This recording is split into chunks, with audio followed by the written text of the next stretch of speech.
Hello, this video is brought to you by my supporters on Patreon and my members on YouTube. Minasan, arigatou gozaimasu. My name is Kurt, and this is my daily Good Life meditation.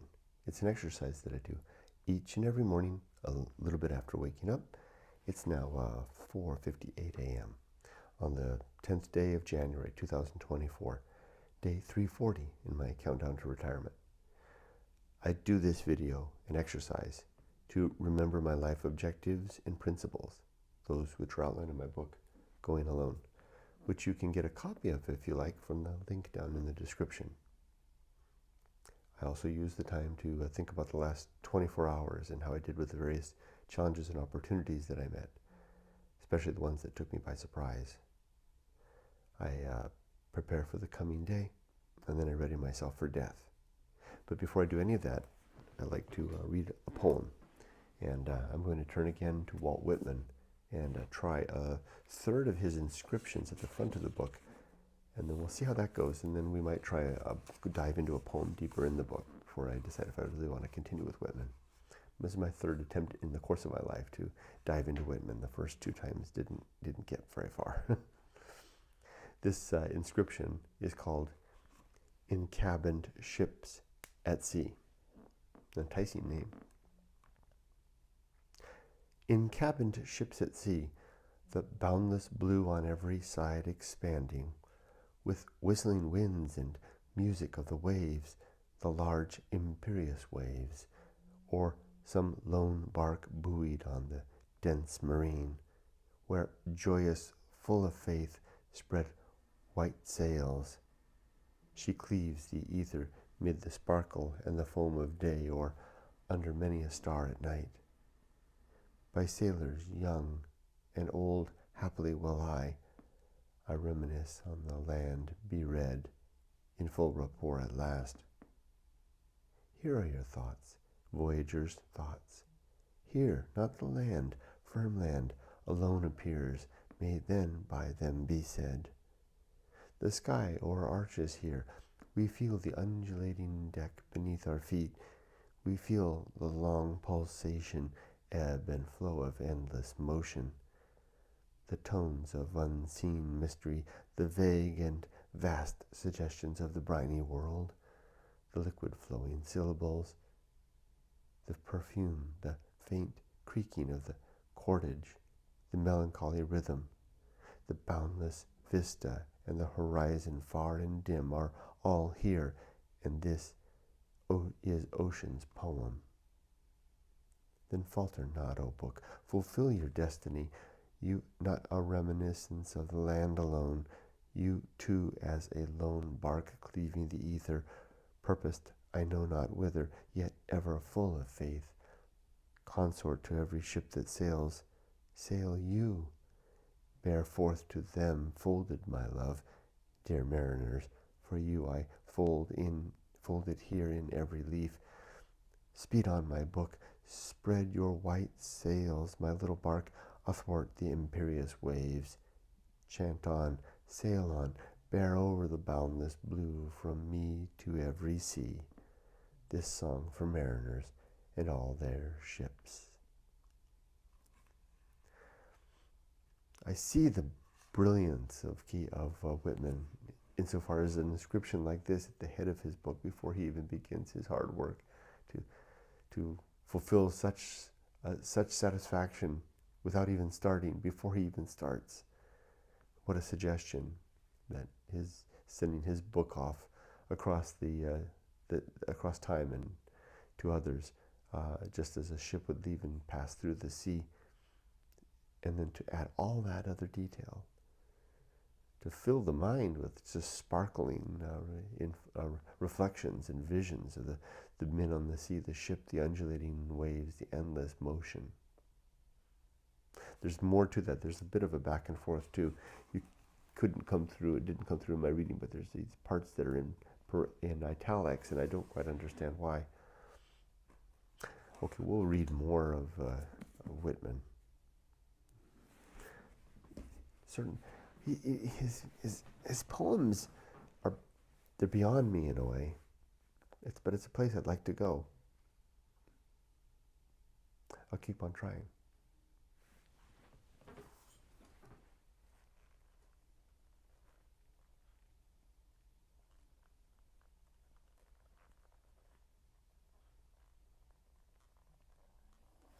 All right, let's carry on. Let's do now reflection of the last 24 hours. I slept well, went right to bed. As soon as I was in bed, on time, pretty much 8:45 maybe, and lights out right away, and then lights on at 4 a.m. That was a night of an instant. And I feel relatively rested. I feel good. But it was a hard day yesterday. Oh my gosh. I mean, just take a look. This was yesterday's checklist. So the personal side and the work side. And I completed everything. Everything's scratched off except 2 items down here. What's that? Oh, Stoic Poetry, 1 episode of Stoic Poetry that I didn't upload. And I didn't send I promised to send Evelyn a copy of Freeway Bible Study, which is sitting there ready to go. And I promised to send Laura my copy of A Billion Wicked Thoughts, which I finished. So those are 3 items that didn't get finished, but those have been promoted over to today. So I'll get to them today. And on the work side, I did the story. I completed everything on the work side except this one thing down here, and I just put the mark thing. That was to get I need a bit of a summary, an example of a reports from one of the team members on the fiscal team. I got that, so I promoted that likewise over to today's checklist, which I'll get to in just a second. And I'm working my way quickly through that on the personal side. But just to say, yesterday was an incredibly busy day. And I didn't get to go to the beach again, 3rd day in a row. Just life found its way to make that not possible. Just too busy. That's all right. It's all right. Was I ambushed by anything? Yeah, I was. I had, like I said, it was the 3rd day that I hadn't gone to the beach, and I was really looking forward to going to the beach.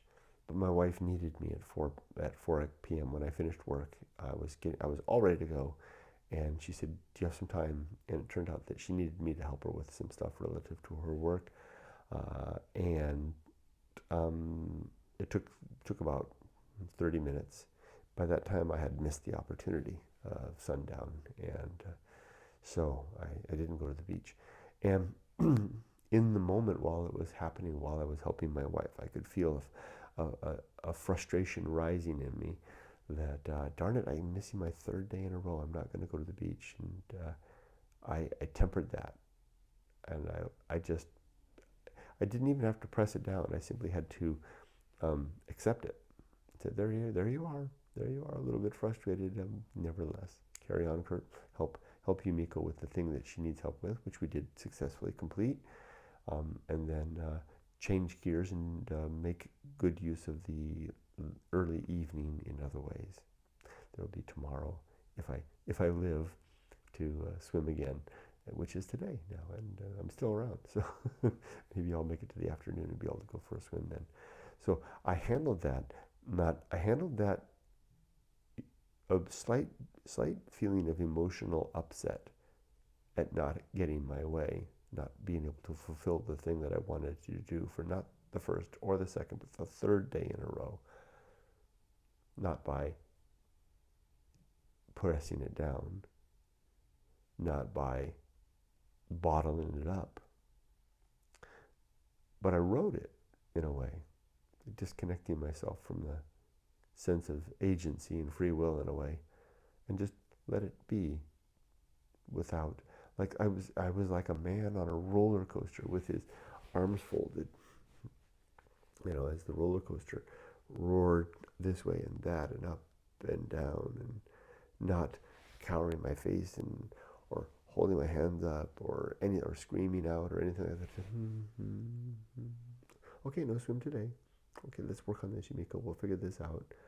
Okay, good. We've got it done. All right. I'm going to work on what else can I do that might be useful. And I came over and I did some reading. I think that was a more mature way to handle a derailment than anything else. It's certainly the way I would want to handle these things, and it certainly is now the way that I am. So I guess that's a good sign of progress, huh? What else? Yesterday was also the day that Joanne came over to tell me that my neighbors, Laurel and Bob, will not be coming back. I've told the story a time or two. when I'm doing these meditations. But my neighbors 2 doors over, Bob and Laurel, married couple, um, they're not that old. Bob is 70, Laurel's 67. Their health is wound down to an end. And we had a bit of a desperate month or two, where a month and a half roughly, that they couldn't take care of themselves 2 doors down. And no children, no family really to speak of. And their friend, Joanne, and myself and my neighbors on either side were working together to help them out, try to keep them afloat. I finally gained permission of Laurel to call social services, which I did. Well, I engaged social service via the police, who did a welfare check, sent a social worker over, and now both Bob and Laurel have been taken into, I guess it's a protective custody of a sort. They're both in hospital now to attend to their medical issues, and then they'll be finding their way into long-term care. They won't be coming back. I don't know what will happen to all their stuff. I still have a key, and I contacted Joanne yesterday and said, I've got a key, because they gave me a key in case someone needed to go in and to help Laurel, because she had fallen a couple of times. So had Bob 4 times, couldn't get up. The paramedics had to be called. Their story, I think, then, is in terms of the independent period of their life is now at an end. Now,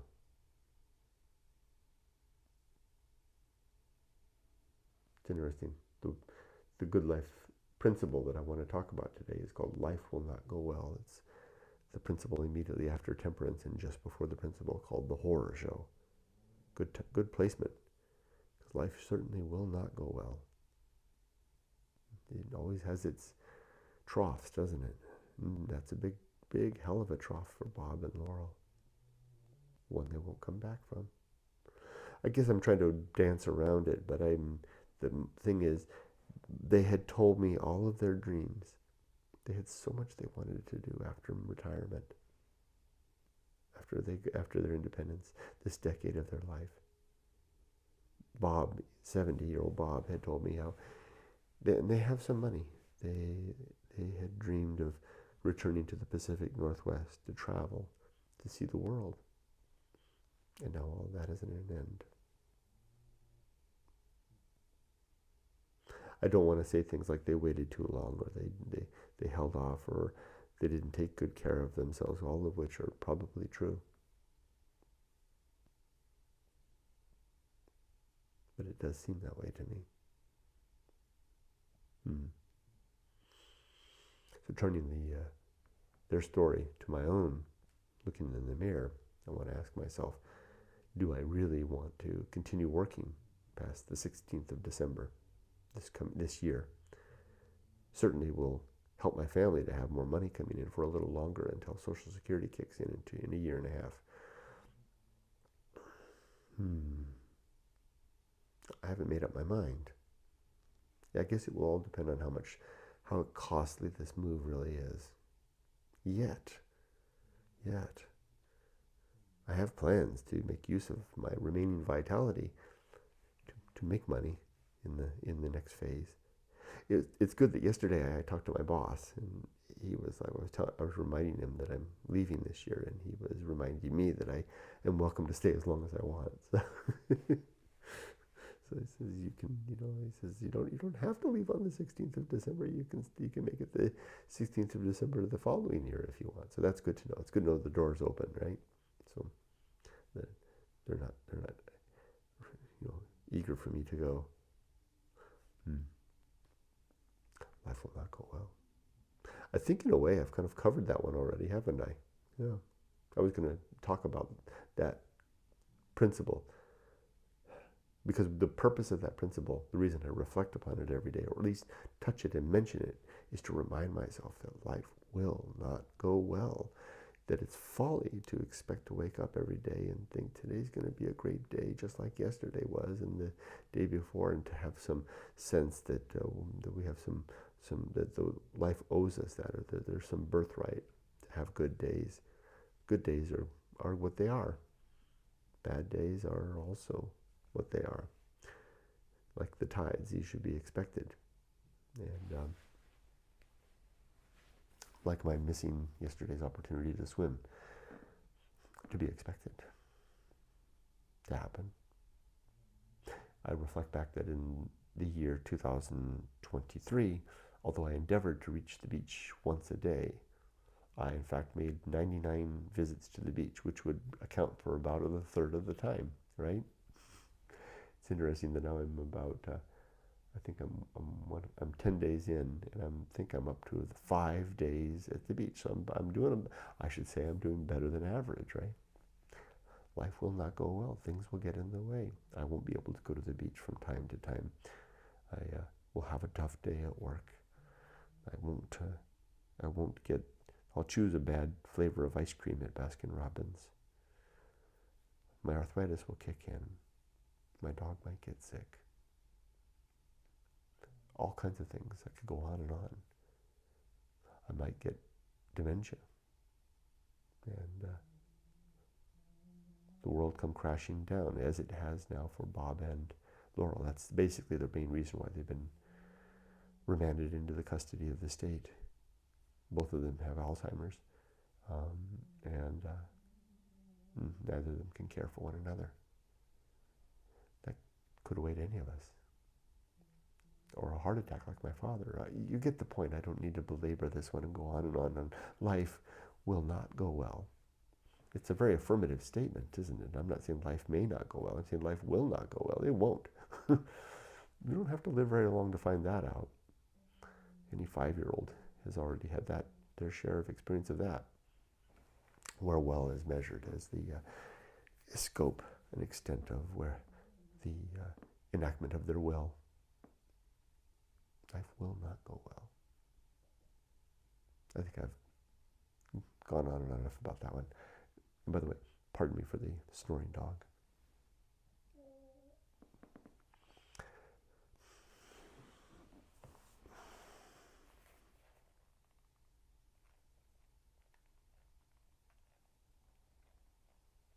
All right.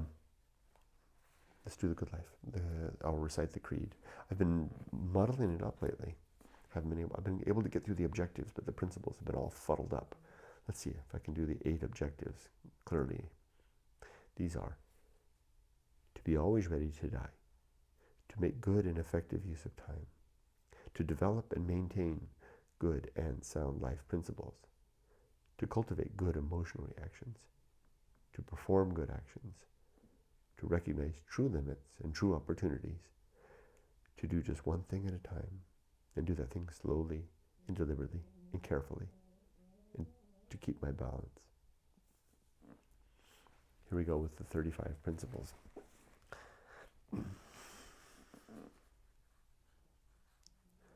War, reason, homunculus, anchor hold, home of good and evil.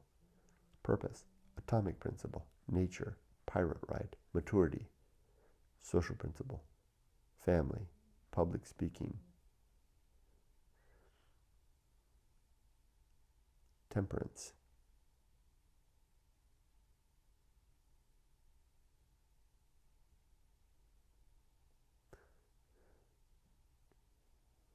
I feel like I just went astray.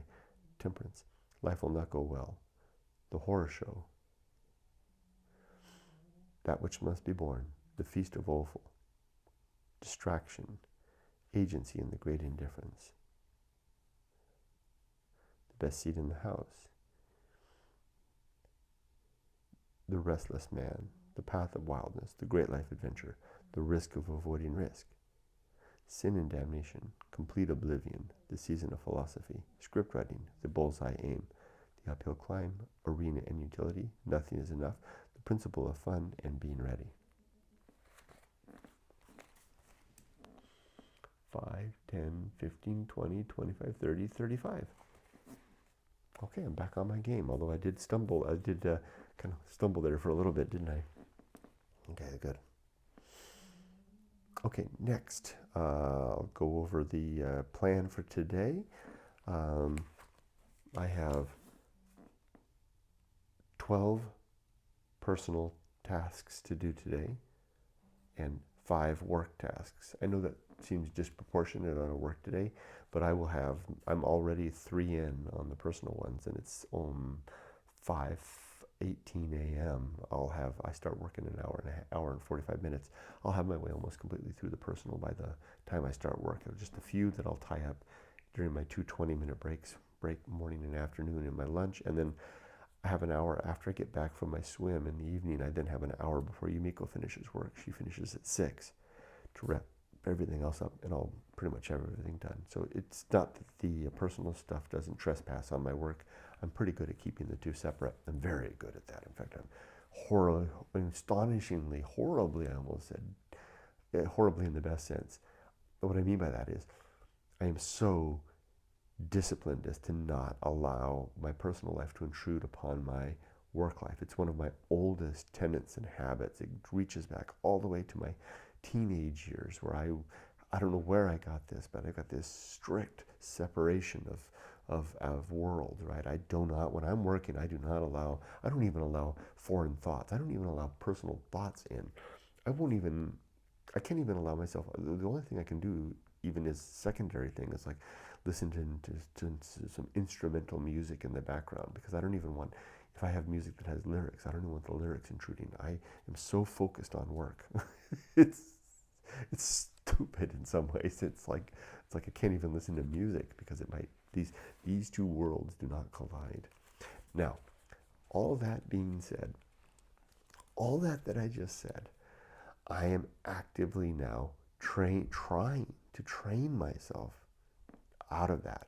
That's been my work habit for 40 years that I've been a worker, that I've been slaving away at the coalface. I've kept that up, and I've been proud of it. I mean, I remember when I was in software startup company back in the 90s, and I was one of the early employees, and we grew into a bigger corporation and moved into a big office, and we had this whole area to ourselves, and they said, okay, you guys get to go pick your cubes in order of seniority. Kurt and John, you two are the oldest people in the organization for our department. You go pick first. And John went and picked the cube furthest away at the window so he could have a nice view.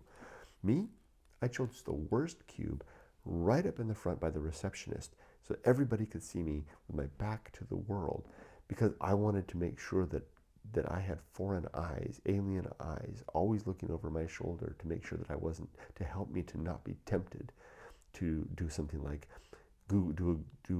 check the news or check the weather during work. Isn't that ridiculous?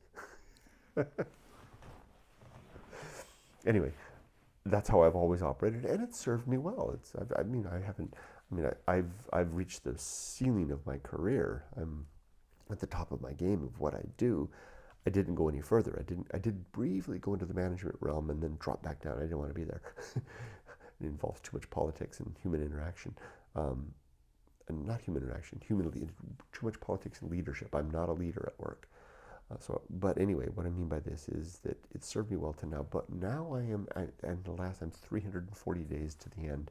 I'm trying to train myself away from that, out of this paradigm, right? And say, okay, it's okay if things overlap a little bit. It's okay if you listen to a little bit of music with lyrics, Kurt, while you're doing it. And if you stop for a second from your email, say, oh, what are they saying? It's okay if you do that. It's okay if it takes a little 5 minutes. Might get a 20-minute break. What if it's 25 minutes? Because you just want to finish this last page on the book you're reading. I'm trying to train myself out of this to prepare for the new life where I can do as I want. So anyway, this is all the stuff I'm going to do. For the personal side, I'm going to do YouTube comments are done, meta comments are done, email is all answered already. I'll read a chapter of the Bible. I'll do that immediately when this is done, sticking with the book of the Gospel of Luke. I'll do my Good Life meditation. I'll update my journal. I'll update 10 assets on YouTube. I'll upload 3 YouTube shorts. I'll do a Stoic poetry upload from yesterday's reading that I found there was a piece in there that I wanted to pull out. I'll prepare the Facebook Freeway Bible Study book to send to Evelyn. I'll prepare the Billion Wicked Thoughts book to send to Laura. I'll then upload the poem that I just read just a moment ago.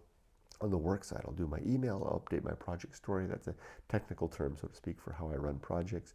I have two meetings to attend, a big, long testing meeting in the morning with the team, and then I have the OA workflow meeting in the afternoon, and then I need to get together. I need information back from Ramez so that I can finish off the report summary and document package that I'll send to the vendor.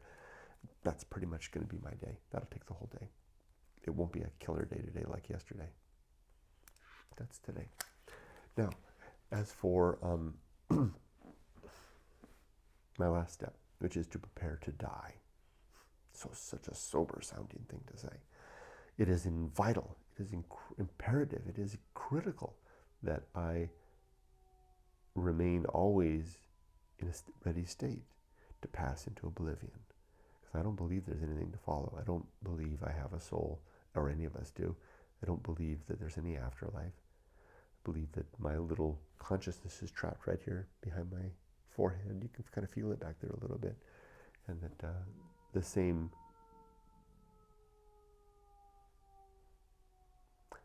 utter emptiness and oblivion that I don't remember before birth is what waits. So the question is, am I ready to go there, or to not go there, to no longer be? And there are 3 criteria. The first of which is, are my affairs in order? This means that if I die, are my wife and daughter going to be struggling to find the money, to be safe, to get into the bank accounts, to find the pink slips to the cars, and etc. All that, that stuff. Yeah, the affairs are in order. I talk about this frequently. It's in the box right over there. 2, are my relationships sound? Is there anybody that I have anything that I have yet to say or any unfinished business with? Well, no, they're all finished. And I'll add that yesterday I did call my mom. I've always had, all my life, since teenage years, had a very difficult relationship with my mother. She doesn't approve of me for various and sundry reasons. And at this point in life, doesn't even want to have a relationship, doesn't even want to talk to me. But she's 86 years old, so I'm worried about her. So I try to reach out. I ping her, so to speak, as the technical term would be. Ping, are you there? Ping, hoping for a sound back. And I remain always at the ready, so that if she needs me, like Bob and Laurel, that I can be there for her to help her out. I've saved up tons of sick leave to use in that case. And when I'm in Japan, when I'm retired, I'll be able to come back and do the same. Anyway, all that aside, I called her yesterday, because I did call her during the holidays. I left a message. She never returned my call. I called her yesterday after work. That's actually what I did.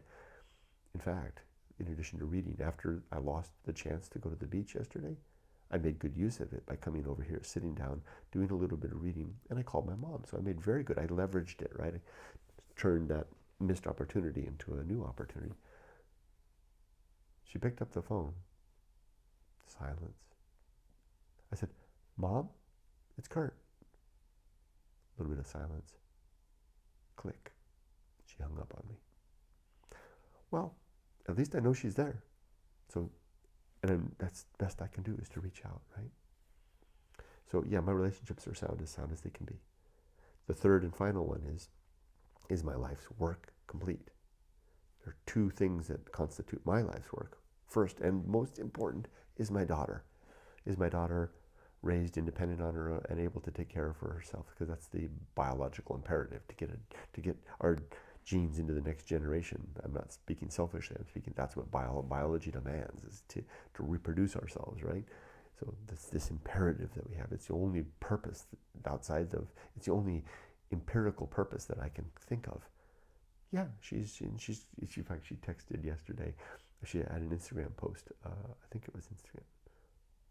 Yeah, I think it was on Instagram, saying, "I just can't wait to graduate. She's only a few months away." And I was like, yeah. I know that. I remember that feeling, just being that close. In fact, I didn't even attend my own graduation. I was this close to it. I finished the last class, and I was out of here. I didn't even attend. So she's there. Yeah, she's doing good. She's got a great job offer in Japan, and she'll probably be making her decision next week if she's going to take that job, and then she'll be graduating in May, and then she's off to the races, her own life in Tokyo. So yeah, that part of life work is complete. The second part is my life's work is my book, Going Alone, which is more than done.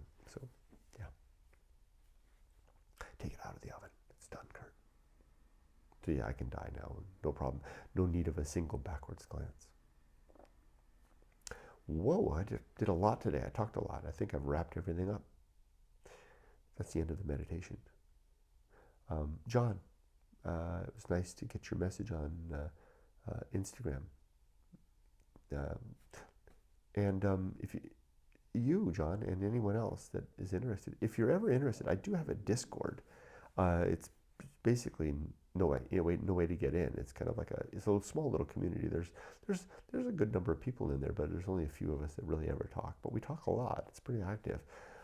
John, you are welcome to join us.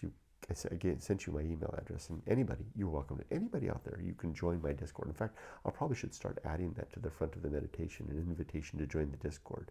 But I have to send the link because it expires. Just send me an email at dinnerbytheriver@gmail.com or leave a comment here. What I need is I need a way to send you a link, and then you can join the Discord. We're a fun group. It's more like the Discord server for me feels more like college dormitories group than anything else. It's more akin to that than anything I've ever had. It's the closest I think to having friends that you talk to regularly. I have friends, but I don't talk to them regularly. But I talk to everybody on the Discord every day, or at least I'm mostly out there saying stuff. And then there's a few that chime back. Okay, I'll wrap this up. Be safe, but not too safe. Take care. I will move forward and up. I will rarely stop, and I will never